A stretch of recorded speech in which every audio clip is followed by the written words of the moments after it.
Pues ya estamos otra vez con ustedes. Ya han visto lo apasionante un poco de cómo el mundo sindical tiene sus ecos en la sociedad española.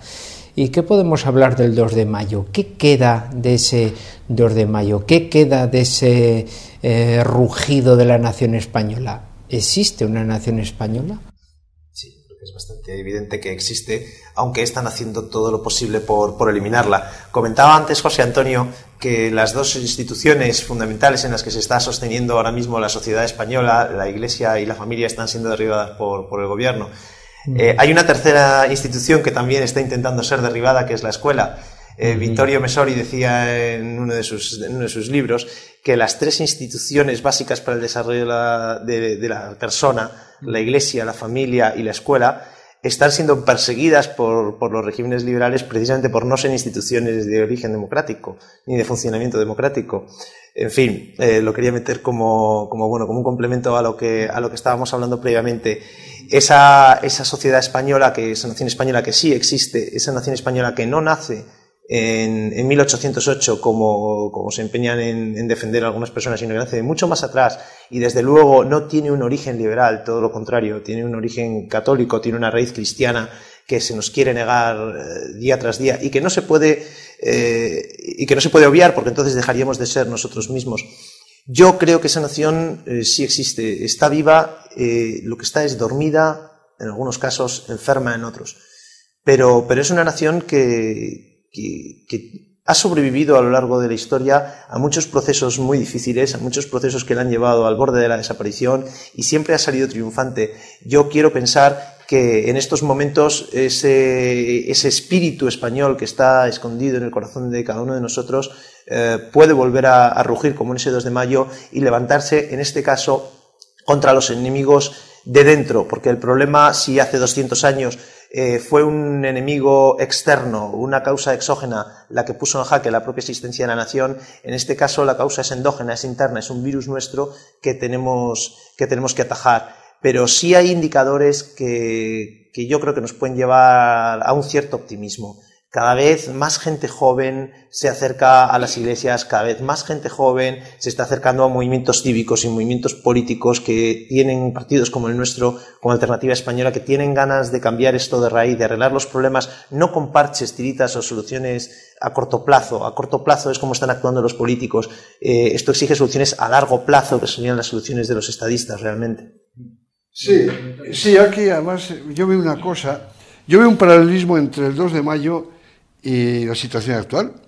Es decir, el 2 de mayo fue un levantamiento popular que fue realmente el resurgir de la nación española, de España como España, empezando aquí en Madrid y que luego se extendió por toda España. Es verdad que contra un enemigo externo, ciertamente, pero en medio de un gobierno nefasto, de un ejército humillado y que realmente no pintaba nada, y con unos reyes que habían salido vendidos ahí en Francia, es decir, y fue la propia nación española la que con el orgullo de ser español dijo, no, hasta aquí hemos llegado. Incluso defendiendo a reyes nefastos, como pudo ser Fernando VII, defendiendo a gobiernos que no se merecían un pueblo como el español, enfrentándose a la nación más poderosa del mundo de ese momento, que era Francia, con todo un Napoleón, y salió a España. Y en estos momentos pasa exactamente lo mismo. Tenemos un gobierno nefasto, una nación, un ejército humillado, que siendo un ejército glorioso parece que está hecho para repartir biberones. O sea, un rey que ni se sabe dónde está, ni aparece, ni viene, ni va. Políticos que son una banda de corruptos. Dice la minoría, no. Que yo sepa, por ahora, todos los que tienen, o muchos de los que han tenido puestos de responsabilidad, políticos corruptos. Y aquí es donde se empieza a ver y donde yo realmente espero que vuelva a resurgir el sentimiento español. Es decir, España, como tú bien has dicho, José María, no es una nación, no ya de 200 años, ni de 300, ni de 500. Es una nación católica, además, y es el orgullo. Mira, yo voy mucho por América, gracias a Dios, por motivos laborales, y yo cada vez que yo bajo en América, yo estoy orgulloso y agradecido a Dios de ser católico y de ser español. porque no hay nación en el mundo, en toda la historia, que haya hecho lo que España ha hecho en América y en Filipinas. O sea, es que no lo hay. Y todo eso se ha hecho siempre de la mano de la Iglesia Católica. Siempre. Y es la herencia que España ha dejado en más de medio mundo es el idioma y la religión. Y la cultura. Con las universidades, con las escuelas, que son los 3 estamentos, que ahora esta banda de indocumentados se empeñan en atacar. La historia de España nos dice que en España hemos tenido problemas cuando se ha abandonado a Dios y cuando nos hemos metido con el liberalismo. Y hay un dato importante, desde luego, que acabas de nombrar, el que España, nada más llegar a América, a diferencia de otros países que sí inventaron imperios coloniales, América nunca fue colonia de España, fue una prolongación de España.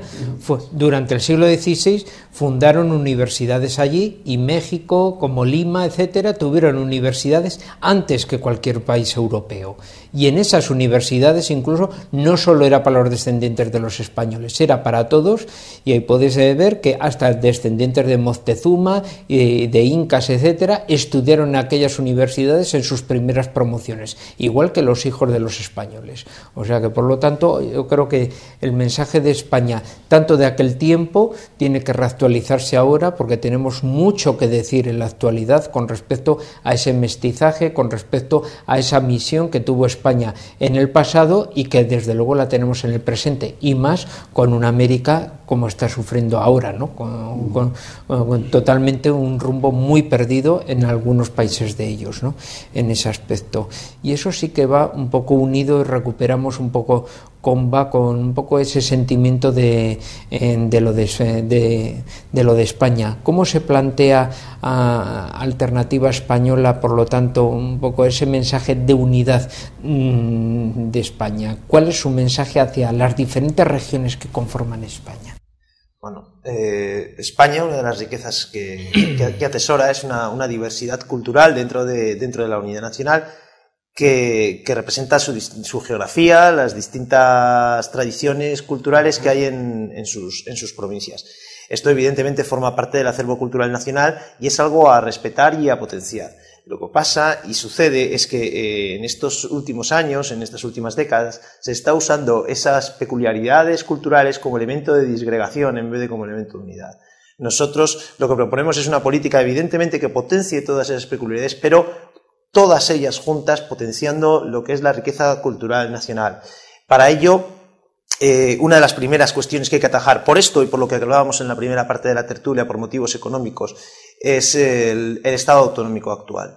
El Estado autonómico actual es una sangría que está desangrando literalmente España en 2 frentes. El más importante, el frente moral. Es decir, se están constituyendo 17 reinos de taifas que se miran el ombligo a sí mismos, que están pensando en ellos mismos y que lo que están sirviendo es para debilitar la sensación de unidad nacional en todas, la sensación de España, de pertenecer a una colectividad, a un destino histórico, a una misión, se está difuminando en torno a regiones que en muchísimos casos son artificiales, no tienen ni siquiera ningún tipo de punto de apoyo histórico. Por otro lado, a nadie se le escapa que el gasto autonómico está disparado. Simplemente como botón de muestra, sabemos que en gasto corriente las comunidades autónomas se gastan al año 26.000 millones de euros, solo en gasto corriente, nada más que en ello. O sea, esto es una barbaridad. Además, eleva el gasto público a niveles absolutamente insostenibles, que en una situación como la que estamos viviendo ahora mismo podríamos pasarla de manera muchísimo más aseada sin este tremendo gasto que constituyen las autonomías, el sistema autonómico actual. Por otro lado y por último, el sistema de las autonomías actuales está generando desigualdad entre los españoles. Establece españoles de primera, españoles de segunda, que en función de en qué punto nazcas de la nación, te puede tocar un sistema sanitario u otro. Tus hijos a lo mejor no pueden aprender español porque están sometidos a la bota catalanista, o en el caso de Vascongadas, con los problemas que ya sabemos que hay allí, que en gran medida han sido fomentados siempre por los gobiernos centrales.